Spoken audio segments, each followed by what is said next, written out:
અનંત ઉપકારી અનંત કલ્યાણી કરનાર વાત્સલ્ય વરસાવનારા તારક તીર્થંકર શ્રવણ ભગવાન મહાવીર મહારાજાનું શાસન પામીને આપણા સૌનું અંગત અને એકમાત્ર કર્તવ્ય હોય તો અનાદિકાળથી બંધાયેલી આપણી જાત એને વહેલી તકે છોડાવી લેવી.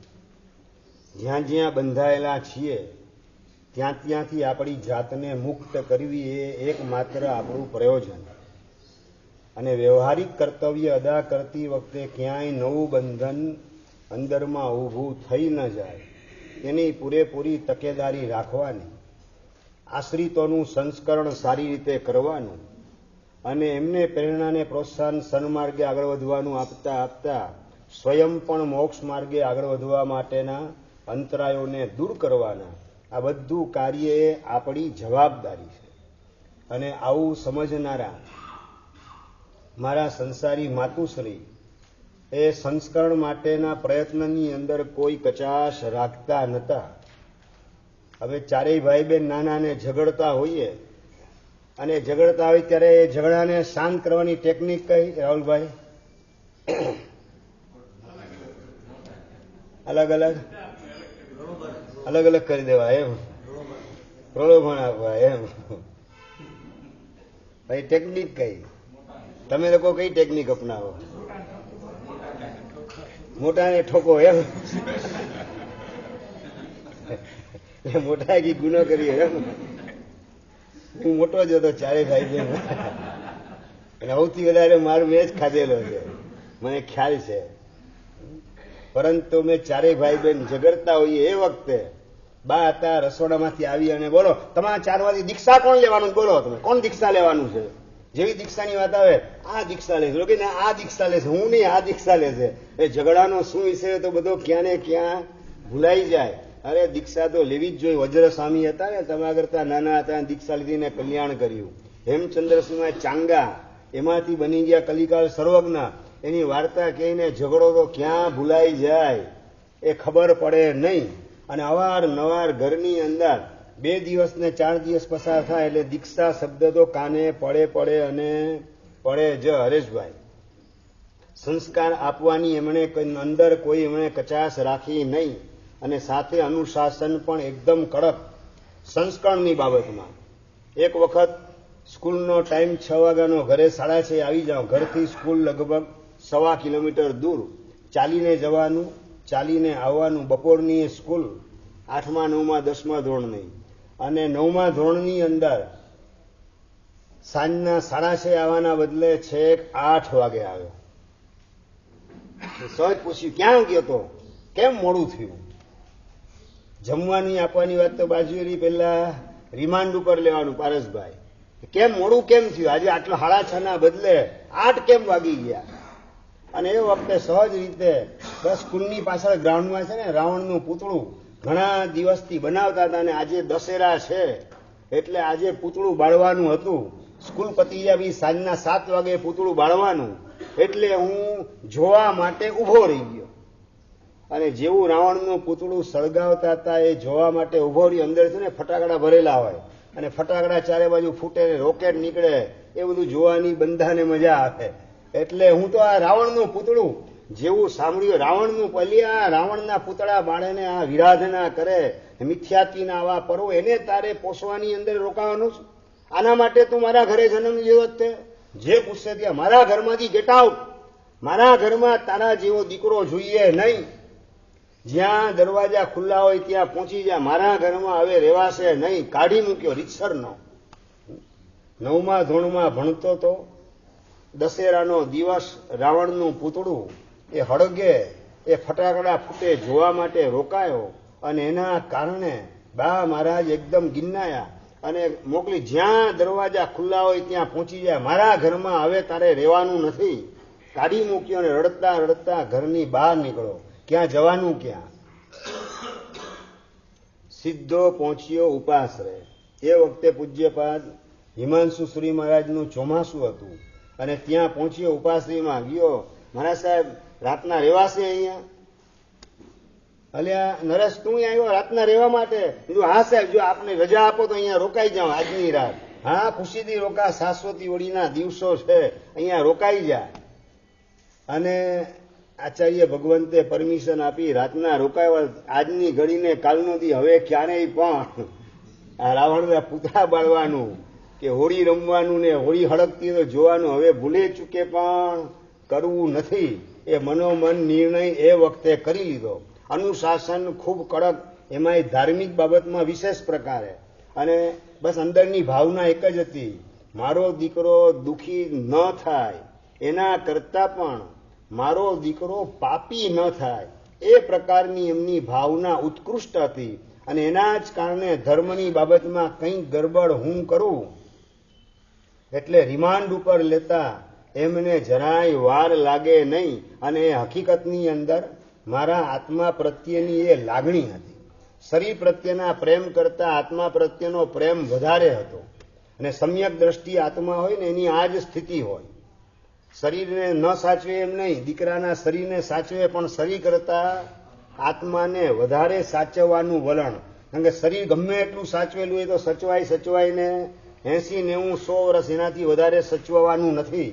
અને આત્મા સચવાઈ જાય તો અનંત કાળ સુધરી જતા વાર લાગે નહીં. આ બધી સમજણ અંદરમાં હોવાના કારણે આત્માની સતત જાળવણી ને કેળવણી કરવાનું કામ પૂજ્ય બા મહારાજ એના માધ્યમથી સંસારમાં હું હતો ત્યારે થઈ રહેલું હતું મારા વિશે. અને બીજી બાજુ સંસારી પિતાજી હતા, એમનું પણ અનુશાસન ખૂબ કડક, પણ એ વ્યવહારિક દ્રષ્ટિએ કડક. પરીક્ષા આવે ને પગે લાગીને જાઓ આશીર્વાદ લઈને પેપર ભરવા માટે. શેનું પેપર છે? આજે મેથ્સનું પેપર છે, આજે સાયન્સનું પેપર છે. તૈયારી કેમ છે? તૈયારી થઈ ગઈ જ મારી. જોજે હો, ચોરી કરવાની નહીં. પેલાના બદલે બીજો નંબર આવે તો હાલશે, પણ ચોરી બિલકુલ કરતો નહીં. પરીક્ષાની અંદર એ આશીર્વાદ લઉં ત્યારે ચોરી નહીં કરવાની વાત મારા કાને મને સાંભળવા મળે. આ 10 વર્ષના ફિક્સ શબ્દો. ચોરી બેટા કરતો નહીં.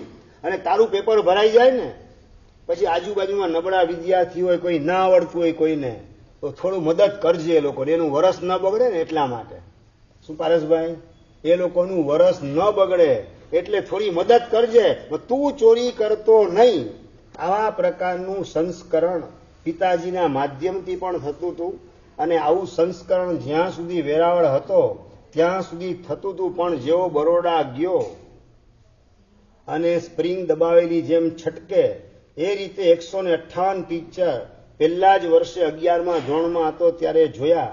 અને ત્યાર પછી અજીતભાઈ એમણે હાથ ઝાલ્યો, હૃદયના ભાવનું પરિવર્તન થયું, દીક્ષાનો સંકલ્પ થયો.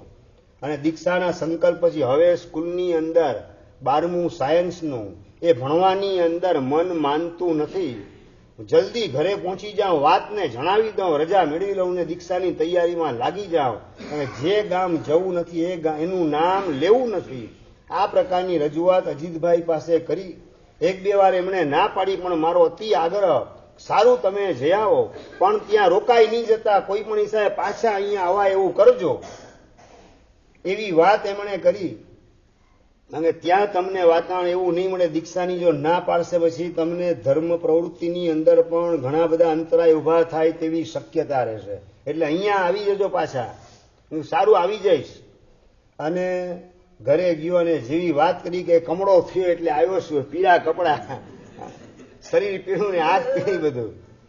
અને જે 4 તમાચા ખાધા કે હાલા જુઠ્ઠું બોલે છે, બોલ શેના કારણે આવ્યો? અને બસ મારે દીક્ષા લેવી છે. તરત મોઢામાંથી શબ્દ નીકળી ગયા, મારે દીક્ષા લેવી છે, એટલા માટે હું આવ્યો, મારે ભણવું નથી સ્કૂલનું, મારે દીક્ષા લઈ આત્માનું કલ્યાણ કરવું છે. આવી વાત કરીને દીક્ષાની વાત કરીએ એટલે પાછો ઓર મેથી પાક ચખાડવાનું કામ સંસારી પિતાજીએ કર્યું. અને સવારના પોરની અંદર આ પરિસ્થિતિ સર્જાય. હું એકદમ અંદરથી ડઘાઈ ગયેલો કે હવે શું થશે. ખાલી અહીંયા આવ્યો એમાં માર ખાધો અને એમાં પણ દીક્ષાની વાત કરી તો વિશેષ પ્રકારે મેથી પાક ચાખ્યો. અને અહીંયા તો હવે રજા મળે તેવી શક્યતા દેખાતી નથી. શું કરવું? મનમાં ગળમથલમાં ગોઠવાયેલો હતો. સંસારી પિતાજી દુકાને ગયા. ચાલ દુકાને, હા હું આવું છું. નાઈ ધોઈ પૂજા સેવા કરી અને 11 વાગ્યાની આસપાસ દુકાને પહોંચ્યો. અને દુકાને આ જ ચર્ચા કે આના માટે તને દીક્ષા માટે મોકલો, ભણવા માટે, મારા પૈસા બરબાદ કરવાના. બધી જે કંઈ વાતો એમણે કરી, ફાયરિંગ કર્યું, બધું શાંતિથી સાંભળવા સિવાય મારી પાસે બીજો કોઈ રસ્તો નહોતો. અને રાતના દુકાન વધાવી અને ઘરે સંસારી કાકા ભરત કાકા અને સંસારી પિતાજી રમણીકભાઈ બંને મારી આજુબાજુમાં ગોઠવાયા. શું કરવું બોલ, જવાબ આપતું. બંનેના હાથનો મેથી પાક ખાવાનું કામ અને સાથે સાથે દીક્ષા ભૂલે ચૂકે પણ લેવાની વાત હવે કરતો નહીં. આ ઘરમાં રહેવું હોય તો દીક્ષાની વાત બિલકુલ કરતો નહીં. અને ધોલાઈ પીટાઈ થઈને અંદરથી એકદમ હું ડગી ગયેલો હતો ને ડઘાઈ ગયેલો કે આ સ્થિતિની અંદર અહીંયા જો રહેવાનું થાય તો મારા ભાવ ટકે કઈ રીતે. અજીતભાઈના શબ્દો યાદ આવ્યા કે વહેલી તકે રજા ન મળે તો વહેલી તકે અહીંયા પાછા આવી જજો, ત્યાં રોકાતા નહીં. અને સંસારી પિતાજીએ વાત કરી, હવે છે ને વિદ્યાલયમાં તને મોકલવો નથી, અહીંયા જ ભણતું અને ભણવાની જરૂર નથી, એમએસ બેમએસ કંઈ થવું નથી, દુકાને બેસ અને વાસણ ટીપવાનું કામ કર. વાસણની દુકાન હતી, વાસણ ટીપવાનું કામ કર, વાસણના ધંધામાં તને ઘાલી દઈએ, કંઈ તને ડોક્ટર બોક્ટર બનાવવાનો નથી. આ રીતે એકદમ આક્રોશમાં બોલ્યા. મીટિંગ પૂરી થઈ એ વખતે અને અંદરમાં ધ્રાસકો પડ્યો, જો એમએસ મહાવિદ્યાલયમાં જવા ન મળે તો પછી અહીંયા રહીને તો મારા ભાવો દીક્ષા માટેના તૈયાર થાય એવું વાતાવરણ અનુકૂળ મળે તેવી શક્યતા નથી. અને બાપુજીની આગળ બાનું પણ કશું ચાલી શકે નહીં. એટલો એમનો વિલ પાવર ને વિટો પાવર કે જેના કારણે બા પણ બોલી શકે નહીં. જો વચ્ચે બોલે તો એમણે પણ દંડાવવું પડે એવા પ્રકારની પરિસ્થિતિ. અને આવા સંયોગની અંદર હવે શું કરવું? રાતના સૂતો, રડતા રડતા સૂતો તો શું કરવું? જેના કારણે અહીંથી રજા મળે ને પાછો માઈ વિદ્યાલય જાઉં. પેલા ના પાડી હતી અજીતભાઈએ, છતાં હું આવ્યો. ક્યાં હું અહીંયા આવ્યો? પણ અબ પછતાએ હોત ક્યાં, જબ ચીડિયા ચૂક ગઈ ખેત. આવી જ ગયો છું, હવે રસ્તો શું? મનમાં ગળમથલ ચાલતી હતી કે અહીંયા તો રહેવું નથી, પહોંચી જ્યાં વિદ્યાલય. પણ સંસારી પિતાજીએ કહી દીધું, હવે વિદ્યાલય તને મોકલવાથી, બરોડા ભણવું નથી, અહીંયા ભણવું હોય તો ભણજે, ડોક્ટર થવું નથી, હવે વાસણના ગોબા તારે ઉપાડવાના જ. આ રીતે વાત કરી એટલે સમજી ગયો. હવે એમના મોઢામાંથી એકવાર નીકળેલા શબ્દો એટલે લકીરની ફકીર. હવે અહીંયા નિર્ણય એમનો બદલે તેવી શક્યતા નથી. શું કરવું? અને પરમાત્માની પૂજા કરવા માટે સવારના પોરમાં પહોંચી ગયો. બીજે દિવસે રવિવાર હતો, રવિવારે પહોંચી ગયો ભગવાનની ભક્તિ કરવા માટે. ને ભગવાનની ભક્તિ કરતા કરતા સહજ અંદરમાં સ્ફુરણા થઈ, એક વિચાર નવો ઉગ્યો. એ વિચાર બસ જો અમલમાં આવી જાય તો મારા માટેનો માર્ગ કદાચ ખુલી જાય. એવા પ્રકારનો ભગવાન દ્વારા સંકેત મળ્યો. અને ઘરે આવ્યો એ વખતે સંસારી પિતાજી હતા, એ રવિવાર હતો, દુકાન ખોલીને બેસેલા હતા. નાસ્તો કરીને આવી જા પાછો, દુકાન ઘર સામસામે જ. નાસ્તો કરીને તાત્કાલિક પાછો આવી જા. કીધું હા આવું છું. અને ઘરે જય હિન્દ છાપું પડેલું હતું. સંસારી ઘરે જય હિન્દ છાપું આવતું. અને છાપાની અંદર રવિવારની પૂર્તિને એની અંદર એક સીએનો આર્ટિકલ, સીએના આર્ટિકલ ઉપર હેડિંગ જ બાંધેલું હતું કે ડોક્ટર સમકક્ષ સીએની પદવી. આ પ્રકારનું હેડિંગ વાંચ્યું અને તરત જ આખો લેખ, આખો આર્ટિકલ મેં વાંચવાનું કામ કર્યું. હમણાં જ ભગવાને દેરાસરમાં સંકેત આપ્યો મને કે સાયન્સ લાઈનની અંદર ડિસેક્શન કરવું પડે છે, દેડકા કાપવા પડે છે, અને દેડકા કાપવામાં મારો જીવ ચાલતો નથી. આ પ્રકારની વાત તું પિતાજી પાસે કરજે. આવા પ્રકારનો સંકેત ચિંતામણી પાસોના દાદાએ મને આપ્યો. અને ઘરે આવ્યો ને યોગાનું યોગ છાપામાં લેખ, ડોક્ટર સમકક્ષ સીએની ડિગ્રી, આ વાંચ્યો. અને હેડિંગ વાંચતાની સાથે અંદર ચમક આવી ગઈ. આખો લેખ વાંચી લીધો. લેખ વાંચી નાસ્તો કરીને પહોંચ્યો દુકાને. દુકાને જઈ અને છાપું હતું એ સાથે લઈને ગયેલો હતો. અને વાત કરી, બેટા શું કરવું? નિર્ણય તારો ફાઇનલ નિર્ણય જણાવી દે આજે, એટલે અમારે શું કરવું એ ખબર પડે.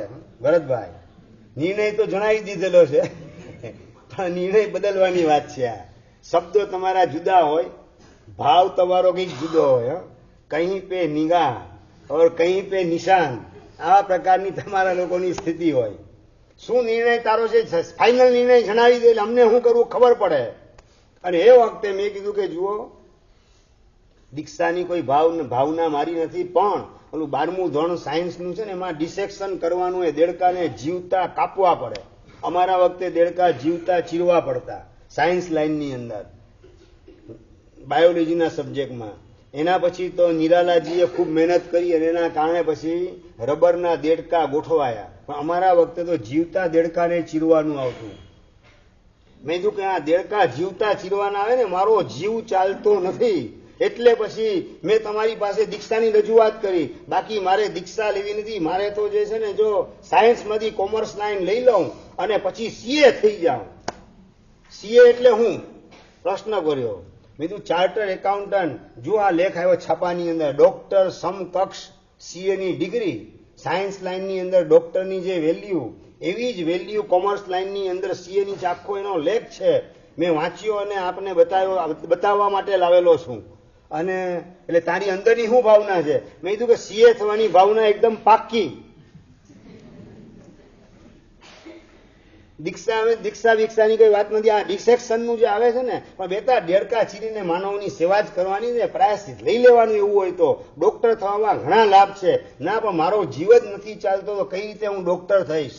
એટલે મારી ડોક્ટર થવાની હવે ભાવનાને માનવાડ કરું છું. સીએ થવાનું મારું ફાઇનલ રાખું છું.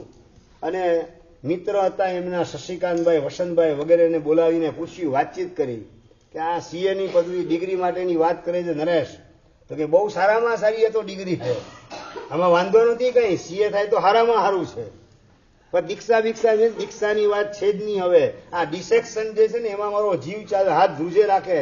અને ડિસેક્શનમાં જીવ ના લે તો આગળ જઈને જીવતા માણસને ચીરવાનું. એમએસમાં તો આ જ આવે, માસ્ટર ઓફ સર્જન થાય એટલે ચીરવા સિવાય બીજી કઈ વાત આવે નહીં. નિર્ણય મેં ખોટો કરી નાખ્યો ઉતાવળે, પહેલેથી સમજીને નિર્ણય કર્યો હોત તો વાંધો ના હોત. પણ હવે જે છે ને, મારે સીએ થવાનું ફાઇનલ છે. વાણિયાનો દીકરો કઈ રીતે આમ દેડકા ઉપર કાતર ચલાવે, આ બધી ફિલોસોફી રજૂ કરીને બધા મગજમાં બેસી ગઈ. ઓકે, તો વાંધો નથી. સંસારી કાકાને પણ બોલાવ્યા, રાતે વાતચીત બધી કરી કે બધું હવે આ સીએ ની વાત કરે છે. બપોરે બોલાવ્યા, બપોરે બધાને બોલાવી લીધા કે આની હવે ભાવના છે ને સીએ ની છે, દીક્ષાની વાત નથી. અને સાયન્સમાંથી કોમર્સ લઈ અને હવે સીએ બનવાના માર્ગે આગળ વધવાનું ફાઇનલ નિર્ણય કરેલો છે. શશીભાઈ, વસંતભાઈ, સંસારી કાકા ભરતભાઈ અને સંસારી પિતાજી ચારેય ભેગા હતા. અને બા હતા એ રસોડાની અંદર બધું સાંભળતા હોય, પણ એને મિટિંગમાં ભાગ લેવાની મનાય, અંદર ઇન્વોલ્વ બિલકુલ થવાનું નહીં. અને ફાઇનલ નિર્ણય થયો કે ભાઈ હવે તારે સીએ થવાનું. આશીર્વાદ લીધા. મેં કીધું આજે સાંજે 7 વાગ્યાની ગાડીમાં બેસી જાઉં તો આવતીકાલે પછી મારે સ્કૂલે પહોંચી જવા. સારું, વાંધો નહીં, જા ફાઇનલ રાખજો, નિર્ણય બદલતો નહીં, ફાઇનલ સીએ થવાનું ફાઇનલ. આશીર્વાદ દીધા. હાંજની ગાડીમાં 7 વાગે બેસીને પહોંચ્યો સવારે 10 વાગ્યાની આસપાસ બરોડા. બાની તો ભાવના પોતાની દીક્ષાની હોય, તો પછી મારા માટે નહીં, મારા 4 ભાઈ બહેનો માટે એમની ભાવના માત્ર દીક્ષાની હતી. પરંતુ વાતાવરણ ઘરનું એવું હતું કે દીક્ષાની વાત ખુલ્લે આમ એ કરી શકે એમ નતા. નંબર 2, દીક્ષાની ખુલ્લેઆમ વાત કરવામાં આવે તો અમે એ વખતે કંઈ સાંભળતા નતા, નાના હતા ત્યારે રિસ્પોન્સ નતા આપતા. પણ બરોડા ગયા, અજીતભાઈની પ્રેરણા થઈ, સત્સંગ થયો અને એના કારણે આ ભાવ જાગ્યા પછી સપોર્ટ એમના તરફથી મને પૂરેપૂરો હતો. 100% સપોર્ટ બા મહારાજનો હતો અને એના જ કારણે હું અહીંયા સુધી પહોંચેલો છું. એમને તો સ્પષ્ટ કહી દીધું મારે તો દીક્ષા જ લેવી જ, પણ હવે અહીંયા તો આ જે વાતાવરણ છે જોતા ટકી શકીશ નહીં, એના કરતા વિદ્યાલય જાઉં અને થોડો મજબૂત બની જાઉં અને લાગે કે હવે સ્ટ્રોંગ થઈ ગયો પછી દીક્ષાની વાત કરીશ, ત્યાં સુધી આરાધના કરું ને આગળ વધું. વાંધો નહીં, મારા આશીર્વાદ છે. દીક્ષાનો નિર્ણય તારો બદલતો નહીં, આ જ એમના આશીર્વાદ હતા. વ્યવહારિક દ્રષ્ટિએ સીએની ડિગ્રી એ લઈને સુખી કેટલો સમય સંદીપભાઈ? મેક્સિમમ 70, 80, 90, 100 વર્ષ, એનાથી વધારે નહીં. અનંતકાળ સુખી થવાની ગેરંટી એ સીએની ડિગ્રી આપતી નથી. બા મહારાજની આ સ્પષ્ટ સમજણના કારણે દીક્ષા માટે આંતરિક રીતે વ્યક્તિગત અમે બે બેઠા હોય ત્યારે મને સપોર્ટ કરવાનું કામ પૂરેપૂરું કરતા અને દીક્ષાનો તાળો નિર્ણય મજબૂત રાખજે, અમારી ચિંતા તું કરતો નહીં, તું ત્યાં રહીને બરાબર એકદમ મજબૂત થઈ જજે. સારું, એમના પણ આશીર્વાદ લીધા હતા અને પહોંચ્યો સીધો બરોડા.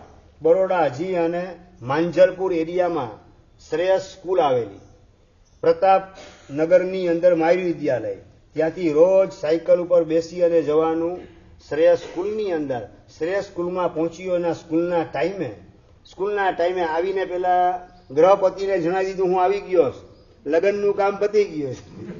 ટોપી પહેરાવી લીધી લગ્નની, ત્યાં લગ્નનું કામ પતી ગયું છે અને આવી ગયો છું ને સ્કૂલે જાઉં છું હવે.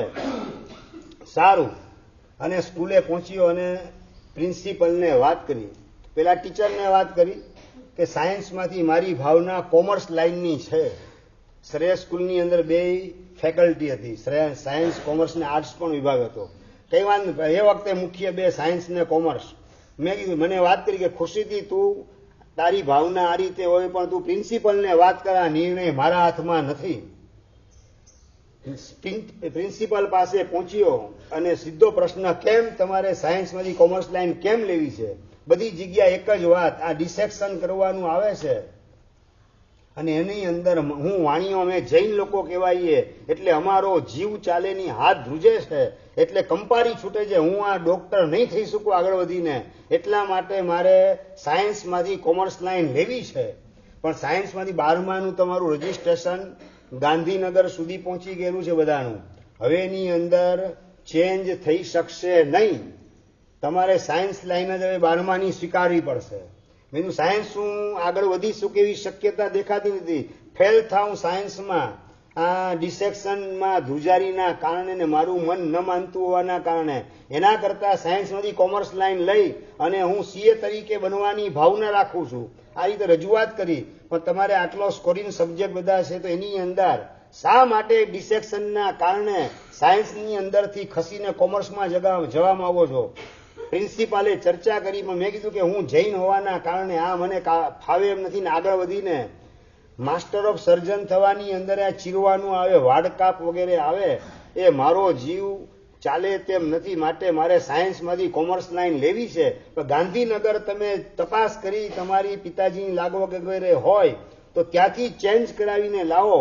અમારા દ્વારા આ બાબતમાં કોઈ પ્રયત્ન થશે નહીં. તો શું કરવું?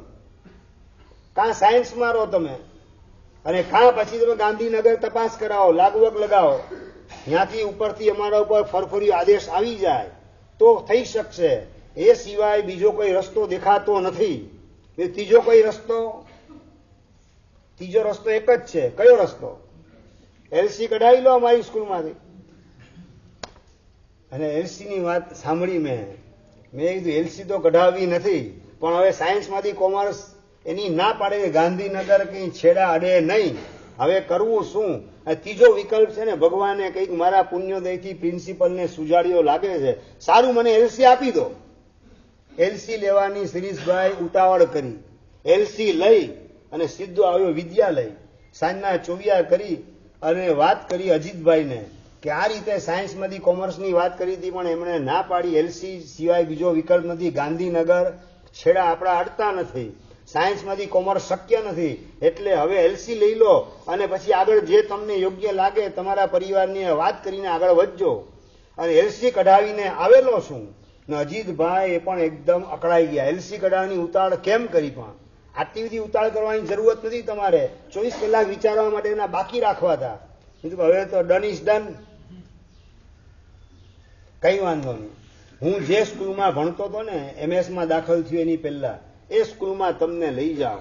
એ સ્કૂલના પ્રિન્સિપલ પાસે લઈ ગયા અને સ્કૂલના પ્રિન્સિપલ પાસે વાતચીત કરી કે ભાઈ આમને આ રીતે ભાવના છે. પેલા ક્લાર્કને મળ્યા, ક્લાર્કે કીધું પ્રિન્સિપલને મળ્યા, પ્રિન્સિપલને મળ્યા તો કે હવે આ સાયન્સમાંથી કોમર્સ તો શક્ય નથી. એ ગાંધીધામ તમારે જઈને ફેરફાર કરાવવો પડે. અમારા કારણ કે સ્કૂલ 12માની શરૂ થયે 2 મહિના પસાર થઈ ગયા, 2.5 મહિના પસાર થઈ ગયા છે. એટલે હવે આમાં કોઈ ફેરફાર થઈ શકશે નહીં. પ્રિન્સિપલે ના પાડી. બીજી ત્રીજી સ્કૂલની અંદર ગયા. મારા રૂમ પાર્ટનર જીતુભાઈ, જેઠાલાલભાઈ, સુનિલભાઈ, એમણે પણ પોતપોતાની સ્કૂલ જે હતી એમએસ યુનિવર્સિટીમાં દાખલ થયા એની પહેલાની બરોડાની સ્કૂલ, ત્યાં જઈ અને રિક્વેસ્ટ કરી પણ ક્યાંયથી રિસ્પોન્સ મળે નહીં. ખુદ મનુભાઈ ગ્રહપતિ એ પણ આવ્યા સ્કૂલની અંદર. જેની સેન્ટ મેરીની અંદર, સેન્ટ ઝેવિયર્સ વગેરે અલગ અલગ બધી જગ્યાએ આવ્યા, પણ ક્યાંય મનુભાઈ પણ મારી આ 3-4 સ્કૂલમાં આવ્યા, એમને પણ કોઈ પ્રિન્સિપલે મચક આપી નહીં. ટોટલ 48 સ્કૂલની અંદર ગયો, 48માંથી એક પણ સ્કૂલની અંદર સાયન્સમાંથી કોમર્સ 2.5 મહિના પછી આ ટ્રાન્સફર થઈ શકે નહીં. એક જ જવાબ. અને આમ ઉપર આકાશ ને નીચે ધરતી નિરાધાર સ્થિતિની અંદર ગોઠવાયેલો હોઉં, એ રીતે મારા દિવસો પસાર થતા હતા. સાયન્સમાં તો હવે રહેવું નથી, કારણ સાયન્સમાં રહીશ અને મહેનત કરવાની અંદરથી ઊંચો જ નહીં આવું તો ધર્મ કરવાની પ્રવૃત્તિનો સમય મળશે નહીં. મારી ભાવનાને ડેવલપ કરવા માટેનો અવકાશ પણ નહીં મળે. સાયન્સ લાઈન લેવી એટલે મારી દ્રષ્ટિએ ઘેટું હોય ને એ મર્સિડીઝની પાછળ બાંધી દીધું એના જેવી સ્થિતિ થાય. રાજનભાઈ ખ્યાલ આવ્યું ને? મર્સિડીઝની પાછળ ઘેટું બાંધી દે અને ઓલી 120ની સ્પીડમાં હાલે, ઘેટાની હાલત છોલાય લોહી લુહાણ થતા વાર લાગે નહીં. એમાં સાયન્સની અંદર મહેનત કરતા કરતા મારી દીક્ષાની ભાવના એ ખતમ થતા ખલાસ થતા વાર લાગશે નહીં. એ દિશામાં નથી આગળ વધવું. કોમર્સમાં જ મારે મહેનત કરવી છે. બસ ભગવાનને પ્રાર્થના કરું, પ્રભુ આપની કૃપાથી બસ આ સાયન્સમાંથી કોમર્સની અંદર સેટ થઈ જાઉં અને 12મું એકવાર પાસ થઈ અને કોલેજમાં દાખલ થઈ ગઈ MS યુનિવર્સિટીની અંદર, પછી તો દુનિયાની કોઈ તાકાત નથી કે મને અહીં મારી વિદ્યાલયમાંથી કાઢી શકે. કારણ કે પાસ થવું જરૂરી, નપાસ થાય તો નીકળી જવું પડે. અને જો પાસ થઈને સારામાં કે પાસ થઈને MSમાં ગોઠવાઈ ગયો તો કોમર્સ લાઈનના કારણે પછી આગળ બહુ મહેનત કરવી ન પડે અને ભણવાનો સમય પૂરતો મળે. પાસિંગ માર્ક આવ્યા તો પણ તકલીફ ક્યાં છે? કોલેજવાળા કાઢી નહીં શકે, વિદ્યાલયવાળા કાઢી નહીં શકે. અને મારી રીતે હું દીક્ષાની તૈયારી એની અંદર આગળ વધી શકીશ. આવા પ્રકારનો માસ્ટર પ્લાન બનાવેલો હતો મનની અંદર. અને એ પ્લાન મુજબ સાયન્સમાંથી કોમર્સ લાઈનમાં સેટ થવું અનિવાર્ય હતું, પણ રિસ્પોન્સ ક્યાંયથી મળતો નહોતો. અને બીજે દિવસે પોસ્ટ 10મીના એકાશના કરનારા અજીતભાઈ પાર્શ્વનાથ ભગવાનની આંગી વગેરે બનાવી, અમે પૂજામાં સાથે હોઈએ, પૂજાની અંદર સાથે આંગી બનાવી 8 પ્રકારની પૂજા કરી અને પચખાણની અંદર એમણે એકાશનાનું પચખાણ લીધું. બીજું કેમ આજે એકાશનું તો આજે વદ દસમ છે, વદ દસમના એકાશના કરું છું. વદ દસમ શેના માટે? સમાધિ મરણની આરાધના માટે. વદ દસમની આરાધના એકાશના રૂપે કરવાની, દર મહિને એકાશનું. અને સમાધિ મરણ શબ્દ સાંભળ્યો અને મને અંદરમાં ક્લિક થયું કે જીવન સમાધિ એ પણ અત્યારે તો મારી વિખેરાઈ રહેલી છે. મરણ સમાધિ તો બહુ દૂરની વાત છે, પણ જે ભગવાન એની આરાધના મરણ વખતે પણ સમાધિ આપે તો જીવન સમાધિ તો 100% આપશે જ. અને આ સંકેશ્વર દાદાના પ્રભાવે સૌ સારાવાના થશે. એટલે હું પણ એમની સાથે એકાશનું કરી લઉં, એવા પ્રકારના ભાવ જાગ્યાને મેં પણ સંકેશ્વર પાર્શ્વનાથ દાદાનું એકાશનું કર્યું. એકાશનું કરી બપોરે વાપરી અને અજીતભાઈ સીધા પહોંચ્યા MS યુનિવર્સિટી તરફ. સિવિલ એન્જિનિયરિંગનો અભ્યાસ એમને ચાલતો હતો અને હું વિચારતો હતો ક્યાં જાઉં, શું કરું. એકાશનું કરી અને 1 વાગ્યાની આસપાસ સાયકલ લઈને નીકળો અને સહજ ડભોઈનો રોડ એ દિશાની અંદર મારી સાયકલ ચાલી. પ્રતાપનગરથી આગળ સેજ જાવ એટલે ડભોઈનો રોડ આવે, છોટા ઉદયપુર વાળો. અને એ રસ્તે આગળ ગયો ને જેનિથ હાઈસ્કૂલ આમ બોર્ડ વાંચ્યું, મોટી સ્કૂલને જેનિથ. એટલે મને લાવ ટ્રાય કરવા દે, અહીંયા આ સ્કૂલની અંદર જાઉં. અને સ્કૂલમાં જઈને સીધો ડાયરેક્ટ પ્રિન્સિપલને મળ્યો. આ જેની સ્કૂલ કોની છે, શું છે, કેમ છે, કંઈ ગતાગમ નથી. સીધો પહોંચ્યો જેની સ્કૂલની અંદર. જેની સ્કૂલમાં ડાયરેક્ટ પ્રિન્સિપલને મેં અહીં કમિંગ સર, યસ, અને સીધો અંદર એન્ટ્રી કરી. મારું 10માનું 11માનું રિઝલ્ટ માર્કશીટ લઈને ગયેલો હતો. વાત કરી પ્રિન્સિપલ શેના માટે? તો કે મેં તો મારે આપણી સ્કૂલમાં દાખલ થવું છે. કેટલામાં ધોરણમાં? 12મા ધોરણમાં. અરે 2.5 મહિના પસાર થઈ ગયા. ક્યાં હતા અત્યારે? ઊંઘતા હતા, શું કરતા હતા? મેં કીધું ને હું શ્રેયા સ્કૂલની અંદર ભણતો હતો, પણ સાયન્સમાંથી હું જૈન છું અને જૈન હોવાના કારણે બાયોલોજીની અંદર જીવ વિજ્ઞાનમાં જે ડિસેક્શન આવે દેડકા ચીરવાના, એમાં મારો જીવ ચાલતો નથી. એટલે સાયન્સમાંથી કોમર્સ લાઈનની ભાવના છે અને કોમર્સ લાઈન લઈને મારે CA થવું છે. પેલા MS થવાની ભાવના હતી, હવે CA થવાનો નિર્ણય કરેલો છે. આ ડિસેપ્શનના કારણે મારો નિર્ણય બદલાવો પડેલો છે. મારા કપાળ ઉપર બદામી ચાંદલો કેસરનો જોયો, મારા શબ્દો એમણે સાંભળ્યા, મારી માર્કશીટ 10માની 11માની જોઈ, અને પ્રિન્સિપલ થોડો વિચાર કરે છે. 1-2 મિનિટ વિચાર કરીને વાત કરે છે કે થોડું અઘરું તો છે, પણ ચિંતા ના કરો, હું મારી રીતે બધું ફોડી લઈશ. ગાંધીનગર સુધી હું મારી રીતે પ્રયત્ન કરીશ. તમે સ્કૂલની અંદર દાખલ થઈ જાઓ. બીજું ફી અત્યારે લાવેલો નથી હું, કઈ વાંધો નહીં, તમે ક્લાસ ચાલે છે ક્લાસની અંદર ગોઠવાઈ જાઓ અને ફી આવતીકાલે ભરજો. ક્લાર્કને બોલાવ્યો મારી હાજરીની અંદર કે આને 12માની કોમર્સની લાઈન જે છે ને એની અંદર બેસાડી દે, કોમર્સના વર્ગમાં બેસાડી દે. એટલે ક્લાર્ક મને લઈ ગયો. પ્રિન્સિપાલની સૂચના મુજબ ચાલુ સ્કૂલે ચાલુ પીરિયડે મારી એન્ટ્રી થઈ, અને એન્ટ્રી થઈને હું છેલ્લો એક બેન્ચ ખાલી હતો એ જગ્યાએ જઈને બેસી ગયો. પણ નજર કરીને આજુબાજુમાં ટોટલી માત્ર મુસલમાન અને ક્રિશ્ચન વિદ્યાર્થી. જેનિથ હાઈસ્કૂલની અંદર વાણિયાનો દીકરો તો કોઈ નતો. હિન્દુના પણ દર્શન થવા અઘરા. માત્ર ક્રિશ્ચન ને 80% જેટલા મુસલમાન. ક્રિશ્ચન ને મુસલમાન સિવાય બીજા કોઈ દેખાય નહીં.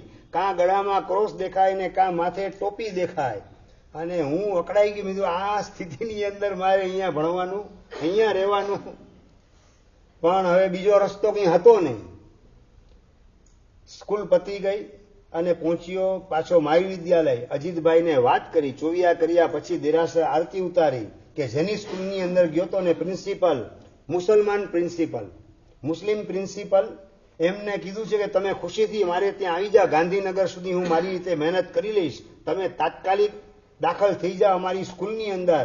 મારી માર્કશીટ જોઈને એની આંખમાં ચમક આવી હતી. એ ચમક શેના કારણે હતી એ મને 7-1 મહિના પછી ખબર પડી કે શેના કારણે એની આંખમાં ચમક આવી ગયેલી હતી. એ વાત તમને આગળ કરું છું. અને સ્કૂલની અંદર દાખલ થવા માટેની ફી આવતીકાલે ભરવાની છે, પણ બધા વિદ્યાર્થી ટોટલી મુસલમાન ને ક્રિશ્ચન એ સિવાય બીજું કોઈ દેખાતું નહોતું.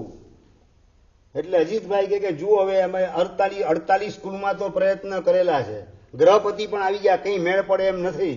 અને અહીંયા જો તમને મેળ પડી ગયો તો 7-8 મહિના કાઢી નાખો તમારે. આમે 2.5-3 મહિના તો પસાર થઈ ગયા છે. 7-8 મહિના કાઢી નાખો, પછી MS-માં દાખલ થયા પછી આ પ્રોબ્લેમ તમને નડશે નહીં. થોડી મનને મનાવવાનું કામ કરી અને હવે તમે માત્ર ભણવાનું ધ્યાન રાખજો, આજુબાજુમાં કોણ છે જોતા નહીં. આ પ્રકારે અજીતભાઈએ વાત કરી. બીજે દિવસે ફી ભરી સ્કૂલની અંદર કાયદેસર દાખલ થઈ ગયો. બપોરની સ્કૂલ, 12:30 થી 5:30ની સ્કૂલ, પણ બપોરે જમીને બધા આવેલા હોય ને, સમજી ગયા ને સંદીપભાઈ, મોઢામાંથી ઈંડાની ને આમલેટની વાસ આવતી હોય આજુબાજુમાંથી. અને બપોરે જે બધા ડબ્બો લઈને આવેલા હોય એ ડબ્બો ખુલે એટલે એની અંદર ચિકન સિવાય બીજું કંઈ જોવા મળે નહીં. અને એ ખાય એની પણ પાછી વાસ રિસેસ પછીના પીરિયડની અંદર 1-8 પીરિયડ સુધી તો વાસ રૂમની અંદર પણ આવે. એવી સ્થિતિમાં ભણવાનું. કલ્પના કરો કે કેવા વાતાવરણની અંદર મુકાયેલો હતો.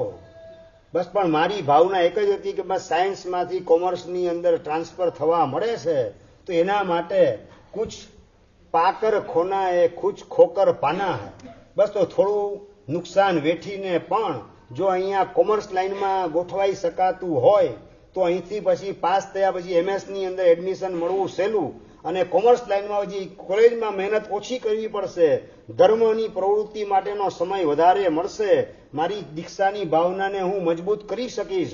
1-2-3 વર્ષ સુધી જેટલો વહેલામાં વહેલા સમયની અંદર હું તૈયાર થાઉં એના માટેની મહેનત કોલેજમાં દાખલ થયા પછી કરીશ. પણ હમણાં તો મારે 12મું ધોરણ પાસ કરવું અનિવાર્ય, અને એમાં પણ સારા માર્કે પાસ થાઉં તો MS-ની અંદર એડમિશન મળે.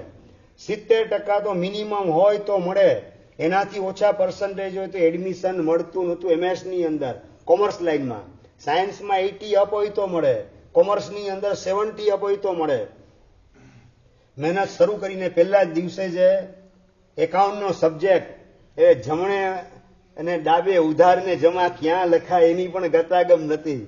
ઇકોનોમિક્સનો સબ્જેક્ટ જિંદગીમાં પહેલી વાર આવ્યો, બિઝનેસ મેનેજમેન્ટનો સબ્જેક્ટ પહેલી વાર, આ બધું ઉપરથી જાય એવી સ્થિતિની અંદર, કારણ કે 2.5 મહિનાનો કોર્સ તો પૂરો થઈ ગયો હતો, એના પછી એમાં જોડાવાનું હતું, ચાલુ ગાડીએ ચડી ગયો હતો.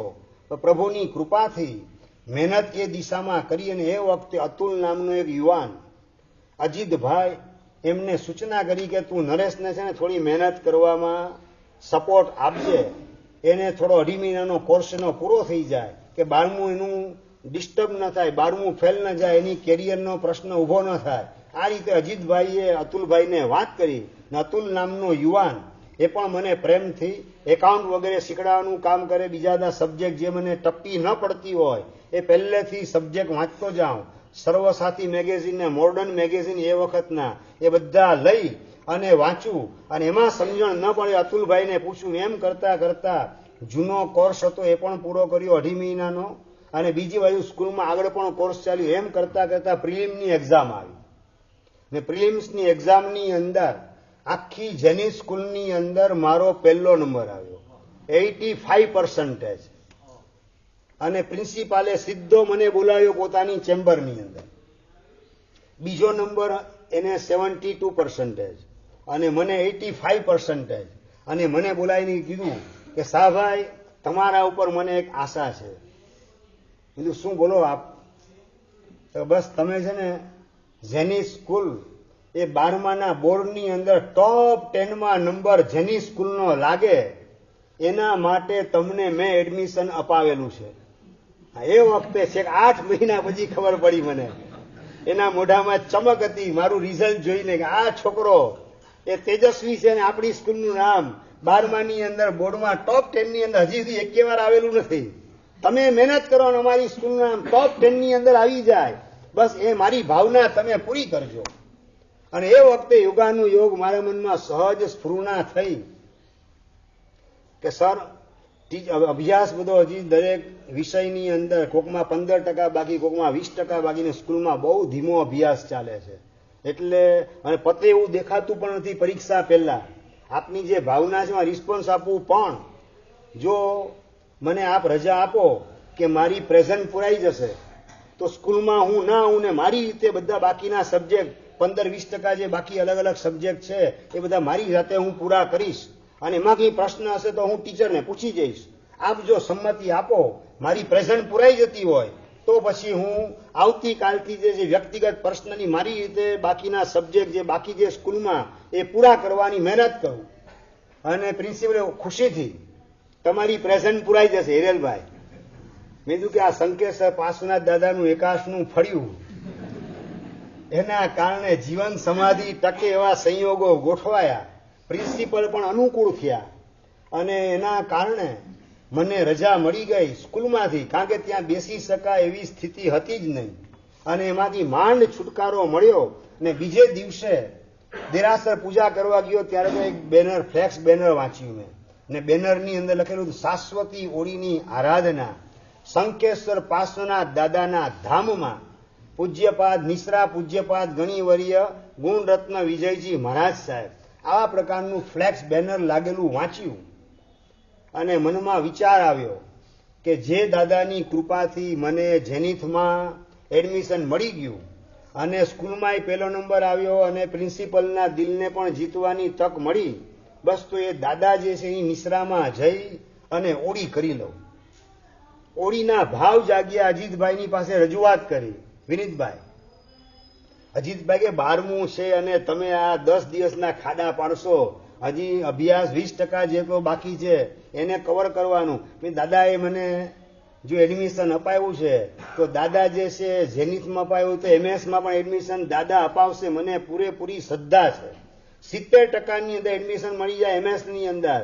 મારે અહીંયા 85% તો આવેલા જ છે, કદાચ કપાઈને 80% સુધી આવે કે 78% સુધી આવે, મને એડમિશન તો મળવાનું નિશ્ચિત છે. પણ દાદાએ મારા ઉપર કૃપા વરસાવી તો એ દાદાની નિશ્રામાં જઈ અને એક ઓળી કરું, અને ઓળીની અંદર દાદાની મેક્સિમમ જેટલી ભક્તિ થાય એટલી ભક્તિ કરી અને મારા મનને તૃપ્ત કરવાનું કામ કરીશ કે દાદા બસ તારી કૃપાથી મને એડમિશન મળ્યું, તો બસ તારી ભક્તિ દ્વારા, તારા મારા ઉપરના ઉપકાર એમાંથી આંશિક ઋણ મુક્તિ મેળવવાનો મારી રીતે પ્રયાસ કરું છું, એવા પ્રકારનો એક સંતોષનો ભાવ મને મળશે અને બાકીનું જે કંઈ હશે એ પાછું આવીને કવર કરી લઈશ.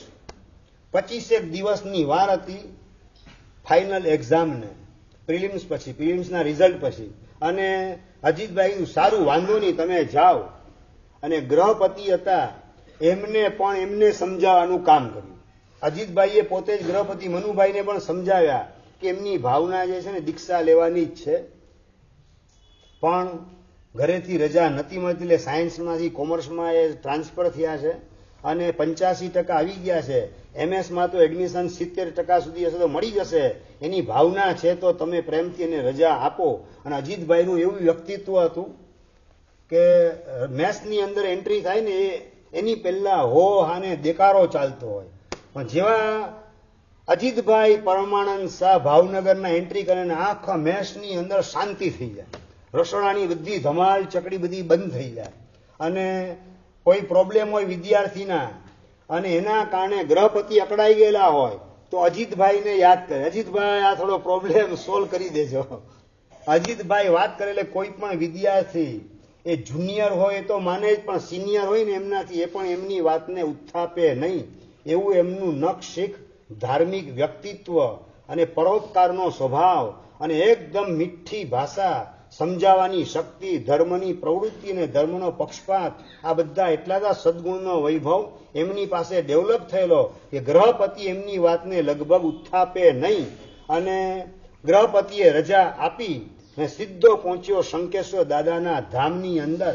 શાશ્વતી ઓડીના દિવસોની અંદર મન મૂકીને દાદાની ભક્તિ કરી. બીજી બાજુ પૂજ્યપાદ ગુણરત્ન વિજય મહારાજ, જે પાછળથી દીક્ષા દાનેશ્વરી પૂજ્યપાદ ગુણરત્ન સુરીશ્વરજી મહારાજ સાહેબ તરીકે ઓળખાયા. 585 કરતા વધારે ભવ્યાત્માઓએ જેમણે રજોહણનું દાન કરેલું છે એવા એ મહાપુરુષ, એમની નિશ્રા એ ઘણી અવસ્થામાં હતા એ વખતે. એમની નિશ્રાની અંદર પ્રવચન સાંભળવાના, પ્રતિક્રમણ કરવાનું, પ્રતિક્રમણ પછી રાતના પણ એમની સાથે બેસવાનું, દીક્ષા શા માટે લેવાની, દીક્ષા લઈને પછી શું કરવાનું, આ બધા પ્રશ્નો એમને પૂછતો જિજ્ઞાસા ભાવે. અને એ પણ સરસ મજાનું મને સમજાવવાનું કામ કરતા. અને બીજી બાજુ દાદાની ભક્તિ ને એની અંદર 9 દિવસ ક્યાં પૂરા થઈ ગયા ખબર પડી નહીં. 10મા દિવસે પારણું કરી સીધો પહોંચ્યો પાછો બરોડા. બરોડા પહોંચ્યો અને પરીક્ષાને નેટ 10 દિવસની વાર હતી. એક દિવસમાં એક સબ્જેક્ટ પૂરો, એમ કરીને બધા સબ્જેક્ટ પૂરા કરતો ગયો. અને પરીક્ષા જ્યારે આવી ને ઉલ્લાસથી પરીક્ષા આપી અને પરીક્ષાની અંદર પણ પહેલો નંબર આવ્યો, પણ એ વખતે પર્સન્ટેજ 82 હતા. કારણ કે પાછળનો 20% કોર્સ તો મારો બાકી જ હતો, એ પૂરો થઈ શક્યો નહોતો. એમાં જેટલું થયું એટલું કર્યું હતું, પૂરો થયો નહોતો. એટલે પ્રિન્સિપલનું મોઢું થોડું પડી ગયું હતું, પણ હવે મારે એને રાજી નહોતા કરવા, મારે તો ભગવાનને રાજી કરવાના હતા. પણ એમનો આભાર માન્યો કે તમારી મદદના લીધે મને 12મામાં કોમર્સમાં એડમિશન મળી ગયું અને MS-ની અંદર પણ સહેલાઈથી એડમિશન પ્રાપ્ત થઈ ગયું. MS-માં ગોઠવાઈ ગયું એટલે એકદમ નિશ્ચિંત થઈ ગયો. હવે મારે ચિંતા કરવાની જરૂરત નથી. મારે બસ સાયન્સમાંથી કોમર્સમાં આવી ગયા અને કોમર્સમાં હવે કોલેજની અંદર તો મહેનત ઓછી, એટલે હવે દીક્ષા સંબંધી પ્રવૃત્તિ કરવાનો અવકાશ વધારે મળશે, વધારે મને ટાઈમ મળશે. એવા પ્રકારની ભાવનાથી હું નિશ્ચિંત થયો હતો. ને હવે વિદ્યાલયમાંથી મને કોઈ કાઢી શકશે નહીં. અને ઘરે તો 82% મળ્યા એટલે એ લોકો ખુશ હતા. કારણ કે આ CA થવામાં તો 82 એટલે ખુશીથી થઈ જાય, વાંધો ના આવે. અને બીજી બાજુ પરમાત્માની ભક્તિ વિશેષ પ્રકારે શરૂ કરી. કોલેજનું એડમિશન લીધા પછી કોલેજની અંદર એક પણ દિવસ પગ મૂક્યો નહોતો. માત્ર ધર્મની પ્રવૃત્તિ, પરમાત્માની ભક્તિ અને પૌષદ શાળા જઈ અને પૌષદની આરાધના, સામાયિક પ્રતિક્રમણની આરાધના, 5 તિથિ પૌષદની આરાધના, બાકીના દિવસોમાં સામાયિકને પ્રતિક્રમણની અને સ્વાધ્યાયની આરાધના, એની અંદર ગોઠવાયેલો હોઉં. બધા વિદ્યાર્થીઓ રૂમમાંથી નીકળે, હું પણ નીકળી જાઉં, દર્શન કરવા જાઉં અને બીજા બધા કોલેજ તરફ આગળ વધે ને હું સીધો પૌષદ શાળા તરફ જઈ અને મારી સામાયિકની સાધનામાં જોડાઈ જાઉં, 5 તિથિ પૌષદ વગેરે કરું. અને એમ કરતા કરતા ભાવધારા મારી ઊંચકાતી ગઈ. પ્રભુની કૃપાથી દીક્ષાના ભાવ એકદમ બળવાન થતા ગયા અને અજીતભાઈ એ પણ અવારનવાર બુસ્ટર ડોઝ આપવાનું કામ કરે કે જેના કારણે મારા દીક્ષાના ભાવ આસમાનને સ્પર્શવા માંડે. અજીતભાઈ પણ મને સમજાવતા હોય ત્યારે એકદમ ખુશખુશાલ થઈ જાય અને પછી તો નિરંતર પૌષધની આરાધના શરૂ કરી દીધી. રોજના પૌષધ, કારણ કે ઓળી ચાલે છે તો શા માટે પૌષધ મારે ના કરવા? એટલે એક બાજુ ઓળીની આરાધના ચાલે, બીજી બાજુ પૌષધની આરાધના ચાલે. અને દેરાસરની અંદર જવાનું ક્યારે? તો કે 12 વાગે દેરાસર બંધ થાય, 12-12:15 આસપાસ. એ વખતે પૌષધ શાળાથી દેરાસરનો પાછલો દરવાજો પૂજારીને સમજાવી દીધા હતા, એને પણ ખુશ કરી દીધા હતા. અને પાછલો દરવાજો દેરાસરનો ખુલ્લો રાખે ત્યાં હું પહોંચી જાઉં, પાછલા દરવાજે દેરાસરની અંદર. અને ભગવાનની ભક્તિ 12-12:15 થી શરૂ થયેલી લગભગ 4-4:15 સુધી ચાલે.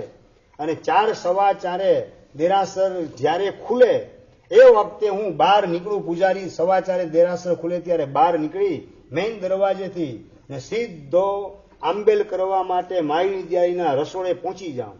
રોટલી નેચરલ બનતી હોય એમાં મારા માટે મોણી નાની રોટલી કાઢી રાખે, કઠોળ બનતી એમાંથી કઠોળ કાઢી રાખે, દાળમાંથી દાળ કાઢી અને ભાત કાઢી રાખે. આ 4 દ્રવ્યના એકાશના. આ રીતે મારા એકાશના આંબેલ, એ પણ આંબેલની આરાધના, ઓળીની આરાધના ચાલે. ચારિત્ર મોહનીય કર્મ તોડવા માટે આંબેલ જેવો શ્રેષ્ઠ ઉપાય બીજો કોઈ નથી. આવું અજીતભાઈએ મને સમજાવ્યું હતું સુંદરીના દ્રષ્ટાંત દ્વારા. ચીકણા ચારિત્ર મોહનીય કર્મ હતા સુંદરીના. ભરત ચક્રવર્તીએ રજા ન આપી દીક્ષા માટે અને એ અંતરાય તોડવા માટે નોન સ્ટોપ 60,000 વર્ષના આંબેલ સુંદરીએ કર્યા અને એના પ્રતાપે એના દીક્ષાના અંતરાય તૂટ્યા. તમારા પણ દીક્ષાના અંતરાય તોડવા હોય તો વધુમાં વધુ શક્તિ જેટલી હોય એટલા આંબેલ કરજો. અને આંબેલમાં પાછા પૌષધ કરશો એટલે ચારિત્ર મોહનીય કર્મ ઝપાટા બંધ તમારા ખપવા માંડશે. દીક્ષાની રજા તમને મળશે અને તમારી દીક્ષા વહેલી તકે થશે. આવા પ્રકારની પ્રેરણા અજીતભાઈની ઝીલી અને નોન સ્ટોપ પૌષધ અને આંબેલની ઓળી શરૂ થઈ. 10મી, 11મી, 12મી, 13મી બધી ઓળીઓ ભેગી ચાલે. અને વિદ્યાલયમાં પણ કોઈ વિદ્યાર્થીને ખબર ન હોય. અમારું 15 જણનું ગ્રુપ હતું, રિલિજિયસ ગ્રુપ, જેની અંદર માત્ર ભેગા થાય એટલે ધર્મની ગોષ્ઠી સિવાય બીજી કોઈ ચર્ચા હોય નહીં. પોતપોતાની સાયન્સ લાઈન, કોમર્સ લાઈન વગેરેની ચર્ચા કરવાના બદલે માત્ર ધર્મની ચર્ચા, તત્વજ્ઞાનની વિચારણા, આ જ બધું અમારા 15 જણ ભેગા થાય ત્યારે ચાલે. અને અમારા 15 જણના ગ્રુપ સિવાય બીજા કોઈને ખબર નહીં કે આ નરેશ પૌષધ કરે છે. દરેક પોતપોતાની દુનિયામાં ખોવાયેલા હોય. અને આ રીતે પૌષધની આરાધના ચાલેલી. બીજી બાજુ અચાનક વાત કરી મને અજીતભાઈએ કે ક્રિસમસ વેકેશન આવે છે, અમે બધા નક્કી કરીએ છીએ કે પાલીતાણાની ચોવિયારો છઠ કરીને 7 જાત્રા કરવી. તમારી પણ ભાવના હોય તો મેં કીધું ખુશીથી. તમારે તો હોળી ચાલે જ ને. મેં કીધું હોળી જે છે પરમ દિવસે પૂરી થઈ જાય. ક્રિસમસ વેકેશનને કે 5 દિવસની વાર છે તો હમણાં પારણું કરી લઈશ અને પછી છઠ કરીને 7 જાત્રા તમારા બધાની સાથે કરીશ. છઠ કરીને 7 જાત્રા કરે તો ત્રીજા ભવે મોક્ષ મળે. એ પણ એમની પાસેથી પહેલી વાર સાંભળ્યું અને છઠના ભાવ જાગૃત કર્યા. અને બધા અમે 15 જણા પહોંચ્યા પાલીતાણા. બરોડાથી પાલીતાણા પહોંચી ચોવિયારો છઠ ને 7 યાત્રા. ક્રિસમસ વેકેશનનો સદુપયોગ કેના દ્વારા? તો કે છઠ ને 7 યાત્રા દ્વારા. અને 15 માંથી 14 જણને ચોવિયારો છઠ અને 7 યાત્રા પરિપૂર્ણ થયા. એક ભાગશાળી હતા, એમાં અટકી ગયા હતા. પારણા બધા કરી પાલીતાણામાં છઠ 7 યાત્રાના. અને પાલીતાણા દાદાને પણ બસ વિનંતી એ જ કરી છઠ દરમિયાન કે દાદા આપની કૃપાથી અહીંયા સુધી બધું સેટ થઈ ગયેલું છે, બસ હવે માત્ર દીક્ષાની વાર છે, આપ કૃપા વરસાવો તો મારી દીક્ષા થઈ જાય. એના માટે જે કંઈ મારે કરવાનું હોય એ આપ મને સુજાડજો. આવી રીતે દાદાને પ્રાર્થના કરી. અને બીજી બાજુ જાત્રા કરતા પહેલા અજીતભાઈએ બધાને સૂચના આપી હતી કે આપણે બધાએ જાત્રા મૌનપૂર્વક કરવાની અને એ વખતે મન ક્યાંય ભટકે નહીં એટલે અંદરમાં જાપ કરવાનો. ઓ વિમલાચલ વાસી દાદા મને વિમલ કરો, વિમલ કરો. ઓ વિમલાચલ વાસી દાદા મને વિમલ કરો, વિમલ કરો. બસ આ જ ભાવનાથી આપણે છઠની અંદર 7 યાત્રા કરવાની, સાથે યાત્રા કરવાની પણ મૌન પૂર્વક કરવાની. અને અજીતભાઈની સૂચના મુજબ આ રીતે ઓ વિમલાચલ વાસી દાદા મને વિમલ કરો, આવો જાપ મનમાં ચાલતો જાય, હૃદયનો તાર ભગવાન સાથે જોડાતો જાય અને યાત્રા ક્યાં પૂરી થઈ ગઈ 7 ખબર પડી નહીં. પારણું કરી પાછા બધા બરોડા આવી ગયા. બરોડાની અંદર પોતપોતાના અભ્યાસમાં લાગી ગયા બધા. અને હું પાછો ઓળી કરી અને પૌષદની અંદર પૌષદ શાળામાં ગોઠવાઈ ગયો. અને બપોરે નિત્ય ક્રમ 12:15ની આસપાસ શરૂ થયેલી ભક્તિ એ 4, 4:15 સુધી ચાલે. ત્યાં સુધી દેરાસરમાં માત્ર હું અને ભગવાન, 2 જ વ્યક્તિ, એ સિવાય ત્રીજી કોઈ વ્યક્તિ અંદર હોય નહીં. આંબેલ વાપરવાનું 4:30 વાગે, 4:15 વાગે સાંજની રસોઈ તૈયાર થાય ત્યારે. વૃષભ જીનેશ્વર પ્રીતમ મારો ઓરન ચાહુરે કંદ. બરોડાના મારી વિદ્યાલયના મૂળ નાયક આદિશ્વર પરમાત્મા હતા. એટલે એને આ આનંદગંજી મહારાજનું સ્તવન એ બોલતા બોલતા ભગવાન સાથે હૃદયનું કનેક્શન સરસ મજાનું સેટ થતું ગયું, ગોઠવાતું ગયું. અને 4 કલાક સુધી માત્ર હું ને ભગવાન, એટલે મન મૂકીને જે ભક્તિ કરવી હોય, આંખમાંથી આંસુ પાડવા હોય, સ્તવન 8 કે 10 કડીનું હોય અને સ્તવન બોલાય ત્યારે 12 ને 15 કડીનું સ્તવન બની જતા વાર લાગીની નવી નવી કડી એ પણ પ્રભુની કૃપાથી બનતી જાય, ગોઠવાતી જાય. અને ભક્તિ ભીના હૃદયથી ભગવાનની સાથે હૃદયનો તાર મજબૂત કરવાનો પુરુષાર્થ એમની જ કૃપા થકી આગળ વધતો જાય. અને એમ કરતા કરતા એક બાજુ ઓળીની આરાધના ચાલે, એક બાજુ પૌષદની આરાધના. પૌષદ શાળામાં રાતના અજીતભાઈ આવે, દિવસે તો એમનો પોતાને કોલેજનો અભ્યાસ વગેરે હોય. પૌષદ શાળામાં 24 કલાક એલોન, માત્ર એકલો હું, બીજી કોઈ વ્યક્તિ નહીં. અને એકલો હોવા છતાં ભગવાન મારી સાથે છે, ભગવાન મારી પાસે છે, ભગવાન મને સાંભળે છે, ભગવાન જ મને સંભાળે છે અને ભગવાન જ અજીતભાઈ દ્વારા મને સંભળાવવાનું કામ કરે છે. ભગવાન જ મને સાચવે છે, તો મારે મારી ચિંતા કરવાની જરૂરત શી? આવો આત્મવિશ્વાસનો ભાવ પ્રભુની કૃપાથી ટકી રહેલો. એના કારણે એકલવાયાપણાનો અનુભવ કર્યા વગર અજીતભાઈના માર્ગદર્શન મુજબ અલગ અલગ સબ્જેક્ટ 1 કલાક ગોખવાનું, 1 કલાક સૂત્ર ગોખવાના, 1 કલાક સ્તવન સ્તુતિ વગેરે એને ગોખવાનું કામ કરવાનું, 2 કલાક ધાર્મિક પુસ્તકનું વાંચન કરવાનું, રોજના 70 ખમાસના ચારિત્ર મોહનીય કર્મ ખપાવવા માટે ચારિત્રના 70 ગુણ, એના 70 ખમાસના ઓમ રીમ નમો ચારિતસની 20 માળા ગણવાની, 70 લોગોસનો કાવશક કરવાનો. તિકાળ દેવંદન પૌષદના કારણે હોય એવું બધું સેટિંગ કરી આપેલું હતું. દિવસ ટૂંકો પડતો હતો, ક્યાં દિવસ પૂરો થઈ જાય ખબર પડે નહીં. અને એમ કરતા કરતા અજીતભાઈ એમણે વાત કરી કે સરસ મજાના સમાચાર આવેલા છે. કયા સમાચાર? તો કે કાવી તીર્થની અંદર ભૂતપૂર્વ વિદ્યાર્થી શિબિરાર્થીઓનું સંમેલન છે. અને એ સંમેલનની અંદર હું, મુકેશભાઈ, શિરીષભાઈ આ બધા જવાના છીએ. શિરીષભાઈ, મનીષભાઈ, આ શિરીષભાઈ નહીં, અમારે ત્યાં શિરીષભાઈ હતા. એ શિરીષભાઈ, મનીષભાઈ, કલ્પેશભાઈ અમે બધા જવાના છીએ. એટલે બીજું મને એન્ટ્રી મળે કે ભૂતપૂર્વ શિબિરાર્થીઓનું સંમેલન છે, એટલે શિબિરાર્થી હોય એને એન્ટ્રી મળે. પણ તમે ચિંતા ના કરતા, વિશ્વ કલ્યાણ મહારાજ સાહેબ છે ને એ પણ ત્યાં જ છે. ભુવન માનુષ્યમાની નિશ્રામાં શિબિર છે. એટલે ભુવન માનુશ્રી મહારાજ સાહેબ એમના શિષ્ય હોવાના નાતે એ પણ એમની સાથે જ હશે. તમને કદાચ એન્ટ્રી ત્યાં ન મળે તો હું સાહેબની યારે વાત કરીને તમને સ્પેશિયલ કેસમાં એન્ટ્રી અપાવીશ, વાંધો નહીં આવે. મારું મન કે છે તમને એન્ટ્રી મળી જશે અને તમને વિશ્વ કલ્યાણ મહારાજ સાહેબ એના પણ દર્શન થશે, ભુવન માનુશ્રીમાના પણ દર્શન થશે. મારી લાઈફમાં પહેલી વખત કાવી તીર્થની અંદર ધર્મનાથ દાદા મૂળ નાયક ત્યાં એમના સાનિધ્યની અંદર દાદા ગુરુદેવ ભુવન માનુશ્રી મહારાજ અને મારા ગુરુદેવ પૂજ્યપાદ વિશ્વ કલ્યાણ શ્રી મહારાજ એ મુનિ અવસ્થામાં હતા એ વખતે એમના પહેલી વખત દર્શન કર્યા ને જાણે કે આંખમાં અમૃતનું સિંચન થતું હોય એવી આનંદની લાગણીનો અનુભવ થયો કે ના, અજીતભાઈએ મારા માટે એડ્રેસ ગોઠવ્યું છે, એકદમ બરાબર છે. તેમની શિબિરના સમયે શિબિરની અંદર હું સવારના 3 કલાક, બપોરના 3 કલાક, સવારના 1 કલાક પછી દેરાસરમાં ગુરુદેવ ભક્તિ કરાવતા હતા. ત્યારે સવારના 1 કલાક ભક્તિની અંદર અને રાતના પણ ભવ્ય ભાવના ગોઠવાયેલી હોય. એ ભાવના મંડપની અંદર હોય ભગવાનને બિરાજમાન કરેલા હોય. એ જ્યાં દિવસે પ્રવચન થાય ત્યાં દેરાસરમાં બધા સમાઈ ન શકે. રાતે એક સાથે 800 શિબિરાર્થી દેરાસરમાં ન માય એટલે મંડપની અંદર જ ભગવાનની ભાવના થાય. જ્યાં દિવસે વ્યાખ્યાન થતા પૂજારી ત્યાં એક ભગવાનને રાખે, કલાક 2 કલાક 3 કલાક સુધી સરસ મજાનું નૃત્ય વગેરે થાય, ભાવના વગેરે થાય. અને પછી હું મારા ગુરુદેવની પાસે બેસું, એમની પાસે પરિચય કરું, પ્રેરણા મેળવવાનું કામ કરું. 3 દિવસ કાવીનું સંમેલન.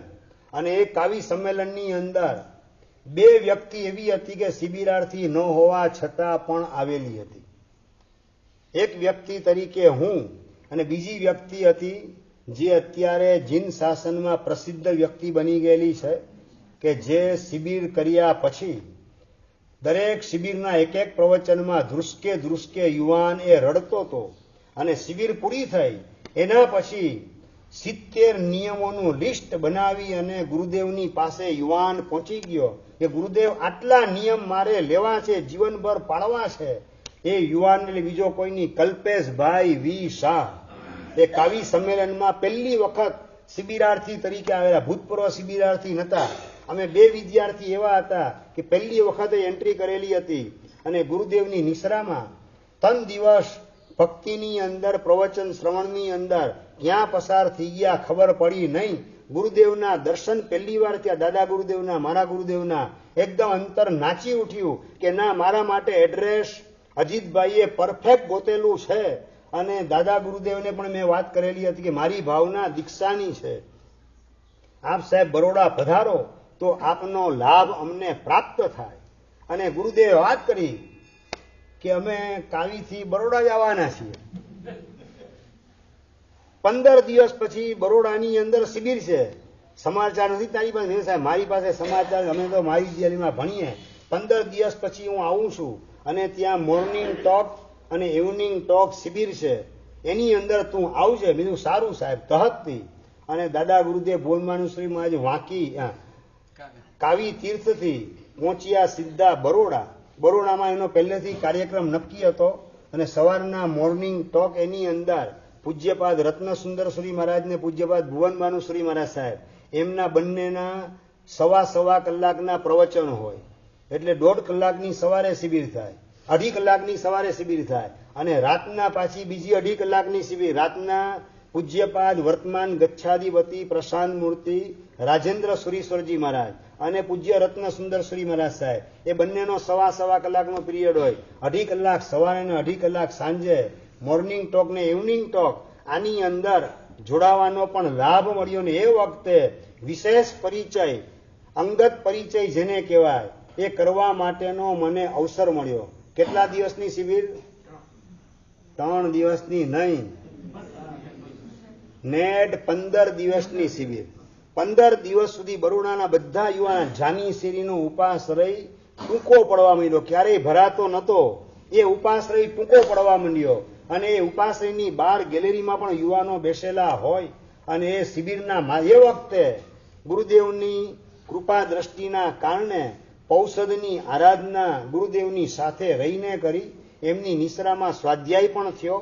એમની નિશ્રાની અંદર પૌષદની આરાધના, શિબિર પણ શ્રવણ કરવાનું, અને સાથે સાથે ગુરુ મહારાજ એમની પાસેથી અંગત હિત શિક્ષાને પણ પ્રાપ્ત કરવાની. દાદા ગુરુદેવશ્રીની પાસે પણ બેસવાનું થતું, મારા ગુરુમાત પાસે પણ બેસવાનું થતું. પૂજ્યપાદ રત્નસુંદર મહારાજ સાહેબ, પૂજ્યપાદ જયસુંદરશ્રી મહારાજ સાહેબ, આ બધાની પાસે પણ બેસવાનું દિવસના સમય મળે, એક સમયે જેટલું બેસવાનું કામ કરતો. એમની અનુકૂળતા મુજબ બેસાડે, સમજાવે. અને આ રીતે 15 દિવસ જાણે કે મારા સ્વર્ગમાં વીત્યા હોય એવા પ્રકારની અનુભૂતિ મને થતી હતી. બસ મારા દીક્ષાના અંતરાય તૂટે એના માટે શું કરું ગુરુદેવ, આપ મને જણાવો. જે મહાત્મા પાસે બેસું અને જે સૂચના મહાત્મા કરે કે દીક્ષા ન મળે ત્યાં સુધી મીઠાઈનો ત્યાગ કરતો તારા અંતરાય તૂટી જશે. સારું સાહેબ, અભિગ્રહ આપી દો. જ્યાં સુધી દીક્ષા ન મળે ત્યાં સુધી ફ્રૂટનો ત્યાગ, કેળા સિવાયના બધા ફ્રૂટનો પણ ત્યાગનો અભિગ્રહ લીધો. જ્યાં સુધી દીક્ષા ન મળે ત્યાંથી ડ્રાય ફ્રૂટનો ત્યાગ, આવું કોક મહાત્માએ પ્રેરણા કરી, એનો અભિગ્રહ પણ લીધો. દીક્ષા ન મળે ત્યાં સુધી તળેલાનો ત્યાગ, આવો પણ અભિગ્રહ લીધો. જેટલા મહાત્માઓ જે પ્રેરણા કરે એ બધા અભિગ્રહ લેવાના, કારણ કે લક્ષ્ય કેવું હતું? એક માત્ર દીક્ષા, વન ગોલ, માત્ર વન માસ્ટર પ્લાન. દીક્ષા સિવાય મારા મગજમાં બીજી કોઈ વાત નથી. એના માટે જે કંઈ બલિદાન આપવું પડે એ આપ્યા વિના મારે રહેવું નથી, પણ રિઝલ્ટ મારે પરફેક્ટ મેળવવું છે. એવા અંદરના ભાવ, અંદરની મક્કમતા. અને રાતના ગુરુદેવનો વિહાર થઈ ગયો. બરોડાના જુદા જુદા સંઘોમાં વિચરણ કરી અને ગુરુદેવે વિહાર કર્યો. અને એક વખત રાતના બરાબર ગુરુદેવ તો વિહાર કરીને નીકળી ગયા, અને એક વખત રાતના બરાબર 1:15 વાગ્યાની આસપાસનો સમય હશે, ન કલ્પી શકાય એવા પ્રકારની ઘટના 1:15 વાગે બની. કલ્પના જેની હું કરી શકતો નથી કે આવી ઘટના બની શકે, પણ એવી ઘટના બની. અત્યારે ઘડિયાળ ના પાડે છે એ કઈ ઘટના બની એની વાત અગરે વર્તમાન જોગ જીનાગના વિદ કહેવાય તો ઈચ્છા બચ્ચખાન નૌકારસી એકાશી બેસનું અમે બસરે નૌકાશ વર્ષી રાટકો વર્ષી કાંઈ ઉગેશ્વરે ચોયંબિયાના સમાન ખાય પચ્છન્ન કાંતિ સંસાન આયંબિલ નિવી કે બચ્ચે ખાય અનસાવાના સસાગરણમ લેવા લેવણ ગીત સુની કાશનમ બિયાશનમ બચકાય દિંબિયાનસનમ ખાય સેમમ સાગરિયા કરણ ઓમનો સારેનો ગુરુમાં પાણસ લેવણા લેવણા આચરણ સસિતણમાં આશિતણમાં દેસાવ મુસ્કાન સસાગણ મહત્વ ઓશ શ્રી રે ઓશ શ્રી રામ.